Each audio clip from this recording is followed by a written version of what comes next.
Écoutez-moi, si vous bougez dans le timing de Dieu, il y aura toujours une onction de Dieu qui va le rendre faisable et même relativement facile. Mais si vous attendez le moment où vous pensez que vous êtes prêt, alors vous allez avoir à essayer de le faire par vous-même, sans l'aide de Dieu ni son onction.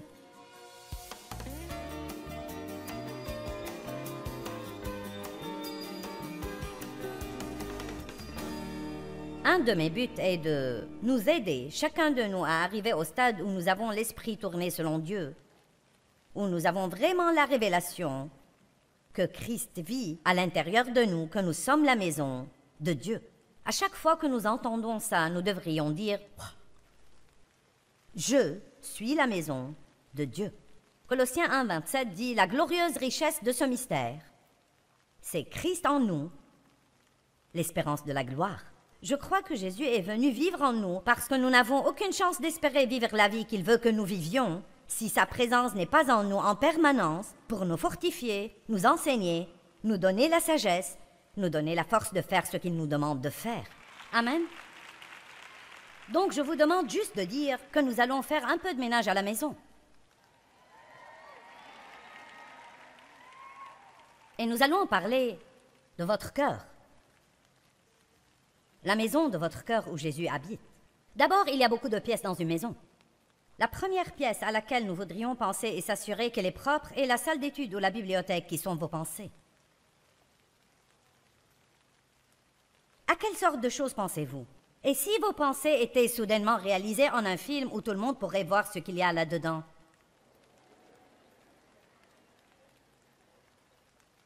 Certains ne voudraient même pas que je voie les choses auxquelles vous avez pensé depuis que vous êtes ici.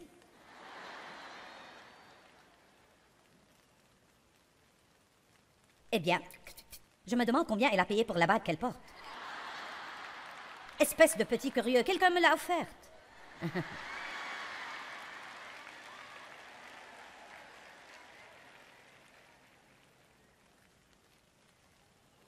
Eh bien...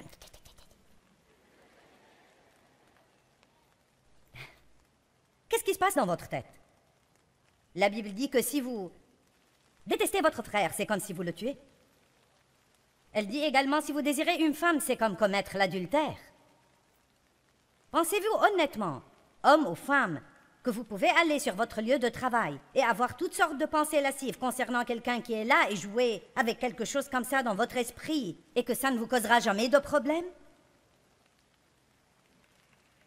Dieu sait ce que vous pensez. Il est attristé par ce genre de choses. Philippiens 4 dit « Au reste, frères, que tout ce qui est vrai, honorable, bon, juste, pur, aimable, vertueux et digne de louange soit l'objet de vos pensées. » 2 Corinthiens 10 dit « Car les armes avec lesquelles nous combattons ne sont pas charnelles, mais elles sont puissantes devant Dieu pour renverser des forteresses. » Nous renversons les raisonnements, les imaginations et toutes les choses prétentieuses qui s'élèvent contre la connaissance de Dieu. À chaque fois que nous entendons ça, nous devrions dire « Travaillons à penser aux choses auxquelles Dieu voudrait que nous pensions. » Quand vous vous surprenez à penser à quelque chose qui n'est pas de Dieu, et le Saint-Esprit vous en convaincra si vous lui en faites la demande, dites vite « Oh Dieu, je suis désolé. » Parfois, une pensée peut traverser notre tête et nous pensons « Mon Dieu, suis-je au moins sauvé? » Mais le diable est capable d'interférer dans nos pensées. Ce ne sont pas vos pensées jusqu'à ce que vous les preniez et les méditiez. M'avez-vous entendu? L'ennemi peut mettre une mauvaise pensée dans votre esprit. Vos pensées sont un champ de bataille. Mais elles ne deviennent pas vos pensées tant que vous ne les méditez pas et ne les tournez encore et encore en vous. Et plus vous pensez à quelque chose, plus il fait partie de vous. Qu'en est-il de la salle à manger de la maison? Où sont votre appétit et tous vos désirs? Pouvons-nous changer cette salle pour Dieu? Dieu, je sais qu'il peut y avoir beaucoup de choses que je désire, mais je veux juste être clair aujourd'hui sur le fait que je ne veux que ce que tu veux. Donc si je veux quelque chose que tu ne veux pas, ne me le donne pas. Nous parlions ce matin, moi et l'une des filles avec qui je voyage, et elle a dit ils étaient un peu plus calmes à Atlanta que dans le dernier endroit où nous étions. J'ai dit c'est à cause de ce que j'enseigne. C'est un message où tu grognes d'abord et tu cries plus tard.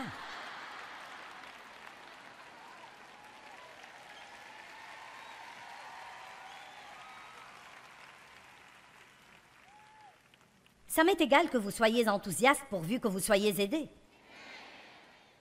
Je vais me tenir devant Dieu un jour et j'aurai à rendre compte des dons qu'il m'a donnés. J'ai la responsabilité devant Dieu de dire ce que je crois qu'il a mis dans ma bouche. Et je veux nous voir être vrais. Je veux que Dieu ait des enfants dont il soit fier et en qui il peut avoir confiance. Amen. Et je veux que vous soyez l'un d'eux. Et je veux être l'un d'eux. Psaume 37, 4 dit « Réjouis-toi dans le Seigneur et il te donnera ce que ton cœur demande et désire en secret. Mettez Dieu en premier et si votre désir est juste, Dieu va l'accomplir au bon moment et de la bonne manière. » Nous n'avons pas à nous frustrer ou nous stresser en essayant d'obtenir quelque chose que nous voulons. La véritable pensée de ne pas obtenir ce que vous voulez donne à votre chair de l'urticaire. Dieu est plus intelligent que nous. Jacques 4, 1 et 2.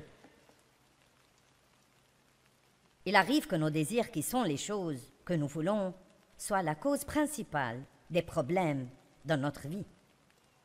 D'où viennent les luttes? D'où viennent les conflits, les disputes? D'où viennent les batailles et les querelles parmi vous? Sinon de vos désirs et de vos passions charnelles qui font la guerre continuelle dans vos membres. Je veux, je veux, je veux, je veux, je veux, je veux, je veux, je veux. Plus, plus, plus, plus, plus, je veux plus, je veux plus, je veux, je veux, je veux, plus, plus, plus, plus, je veux, je veux, je veux plus.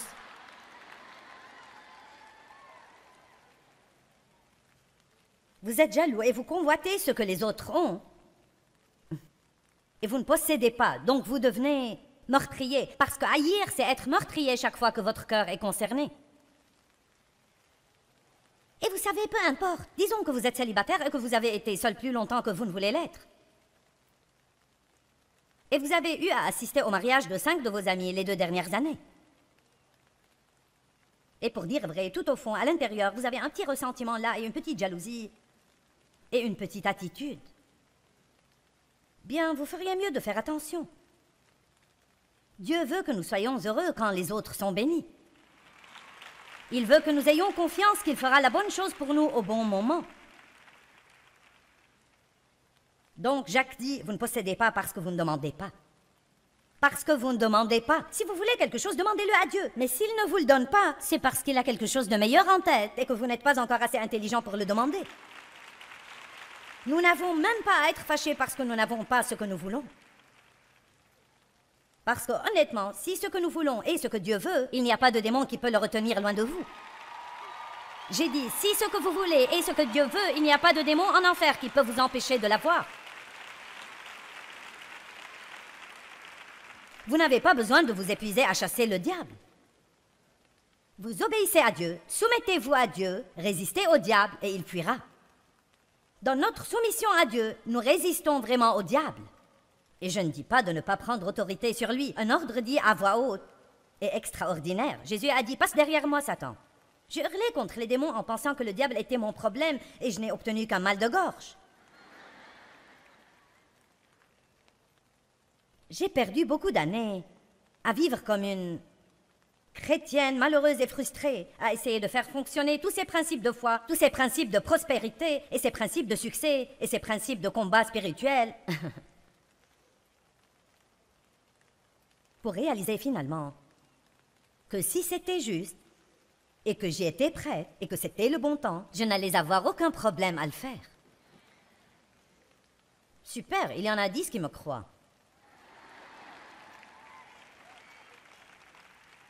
Je suis tellement encouragée que vous receviez beaucoup.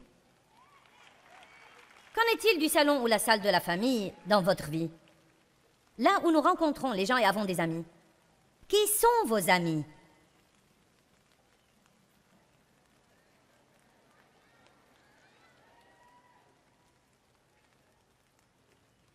La Bible dit de ne pas sortir avec des gens en colère. Il est dit qu'un chrétien ne devrait jamais manger avec un autre chrétien coupable d'avidité.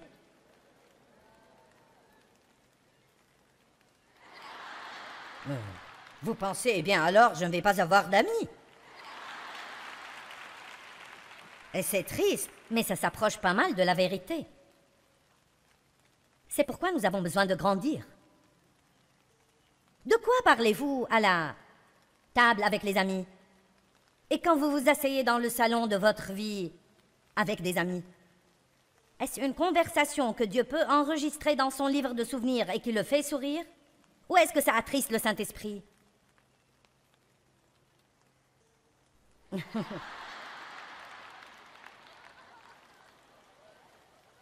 Eh bien, parlez de la parole de Dieu.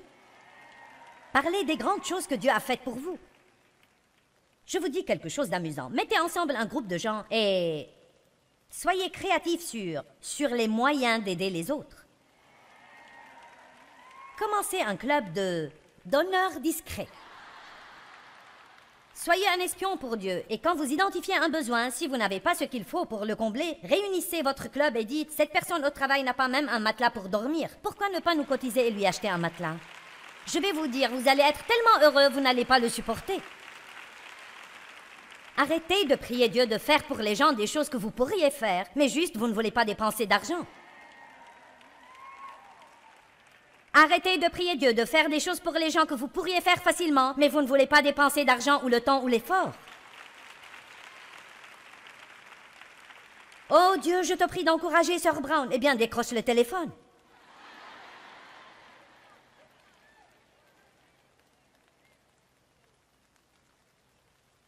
Bien Dieu, je te prie que tu aides cette mère célibataire au travail. Elle est sur le point de craquer parce qu'elle n'a jamais de temps pour elle. Va garder ses enfants une soirée et dis-lui de sortir.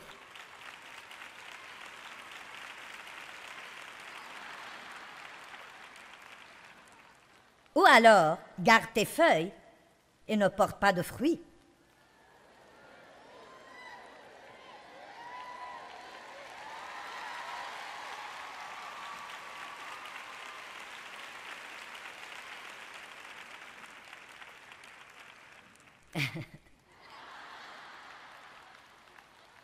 Et puis, lorsqu'il s'agit d'amis et des gens que nous fréquentons, essayez de ne pas avoir un besoin si intense des gens.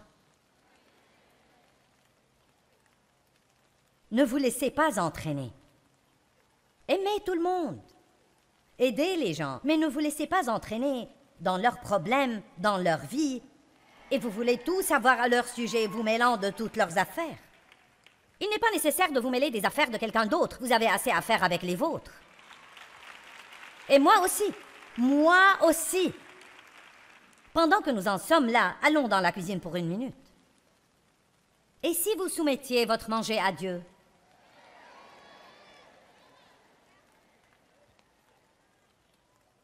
Ne me faites pas descendre d'ici et vous attraper.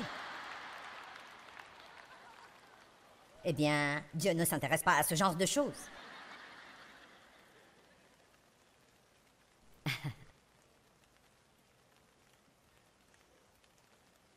Et si vous laissiez Dieu entrer dans la salle de bain, comme ça vous remettriez du papier toilette quand il n'y en a plus.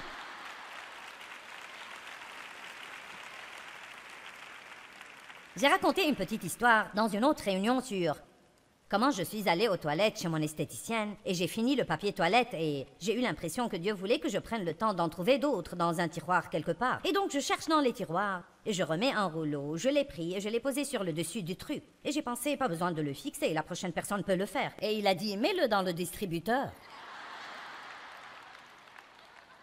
Vous devez penser que je suis lunatique, mais ça m'est égal.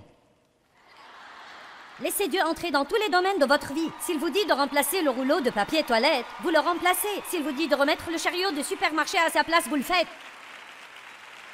Si nous ne sommes pas prêts à obéir à Dieu pour de petites choses, nous n'allons pas lui obéir pour de grandes choses.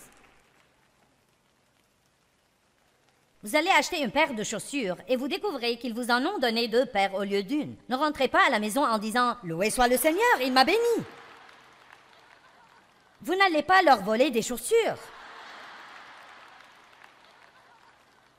Je ne vais pas perdre mon temps et mon essence à aller leur rapporter. Ils n'auraient pas dû me les donner de toute façon. Montez dans la voiture, dépensez votre argent et faites tout ce que vous devez faire pour être une personne intègre.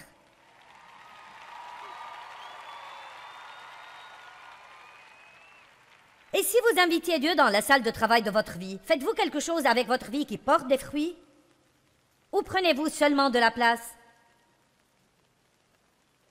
Quelle sorte d'héritage allez-vous laisser? L'année dernière, en décembre, mon seul parent, mon frère, est mort dans un immeuble abandonné. Le plus triste, c'était que quand ils m'ont envoyé ses effets personnels, Tout tenait dans une petite enveloppe de 8 cm et demi sur 11 et il est resté encore beaucoup de place. Ses effets personnels, ce qu'il restait de sa vie. Quel triste gaspillage. Il a eu des opportunités, mais il n'était pas responsable. Il avait beaucoup de problèmes, drogue, alcool, mauvaises relations, dettes, toutes sortes de choses. Il a vécu avec nous pendant 4 ans, nous l'avons aidé. Il s'est remis sur pied. Il était en forme, il avait de jolis vêtements, conduisait une jolie voiture, il travaillait pour le ministère. Mais dès qu'il est sorti seul à nouveau... Vous savez quoi? Personne ne peut vous aider si vous ne vous aidez pas vous-même.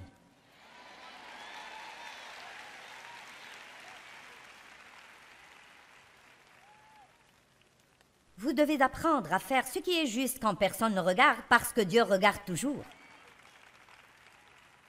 Dieu était dans la salle de bain avec moi et dans ce supermarché avec moi. Il savait qu'ils ont coincé avec les chaussures un porte-monnaie que je n'avais pas payé. Et il m'a incité à le ramener et le vendeur était stupéfait. Les gens devraient être stupéfaits par nous. C'est un bon moment pour porter une croix autour du cou. Est-ce que je touche quelqu'un aujourd'hui? Nous sommes la maison de Dieu. N'attristez pas le Saint-Esprit en passant toute la semaine au travail à faire des commérages sur vos collègues et en allant à l'église avec votre rictus à l'arrière de la voiture.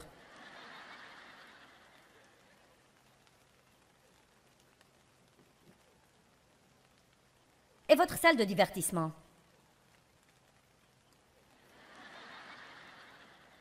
Avez-vous laissé Dieu voir vos films?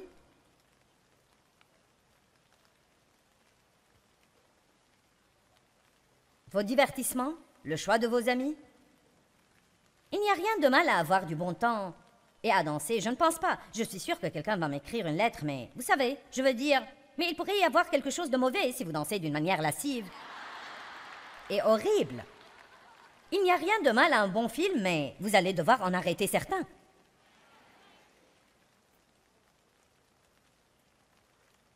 Il n'y a rien de mal à jouer à des jeux, mais je ne pense pas que quelqu'un ait besoin de parier et perdre tout son salaire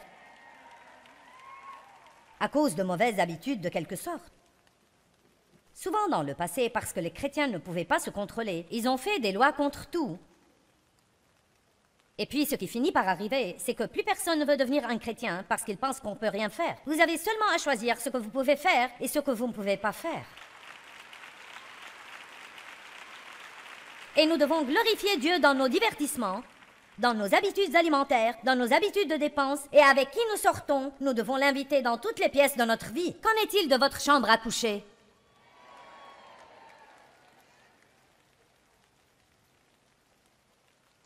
Oh, Joyce.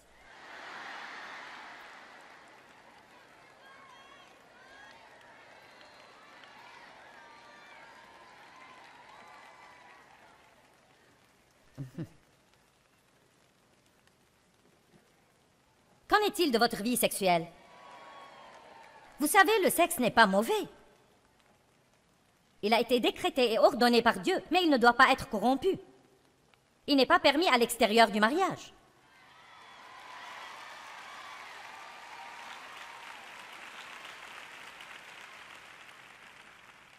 Maintenant, s'il vous plaît, n'éteignez pas votre télévision.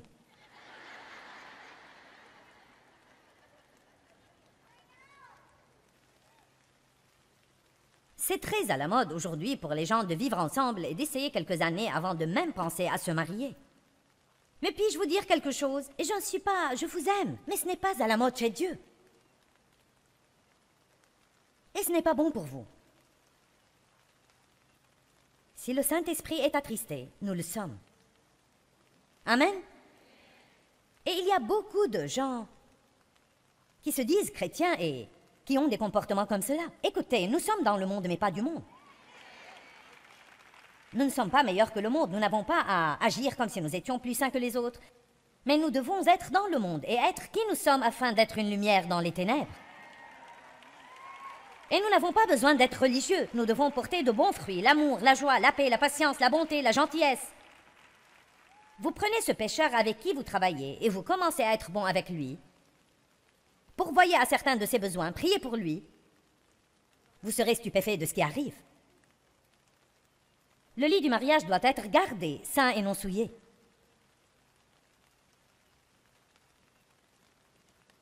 La pornographie n'aurait pas mis Jésus à l'aise.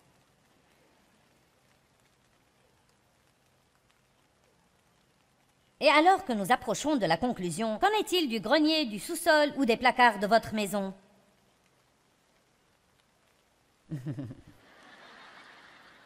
Nous devrions passer dans le garage. Parce que c'est habituellement l'endroit où nous cachons toutes les vieilles choses qui restent de notre ancienne vie. Les choses que nous gardons, même si nous ne pensons pas vraiment qu'elles vont encore servir, mais nous voulons les garder juste au cas où. Même après que Dieu se soit sérieusement occupé de moi concernant l'auto-apitoiement, parce que je passais beaucoup de temps à m'apitoyer sur moi-même. Il a dit, tu ne peux pas t'apitoyer sur toi et être puissante. Je ne peux pas être puissante ici et pleurer chez moi parce que Dave regarde un match de football. Mais même après avoir officiellement abandonné la pitié de soi, je l'ai mis quelque part au fond d'un placard de ma vie, juste au cas où j'aurais voulu avoir encore une partie d'apitoiement.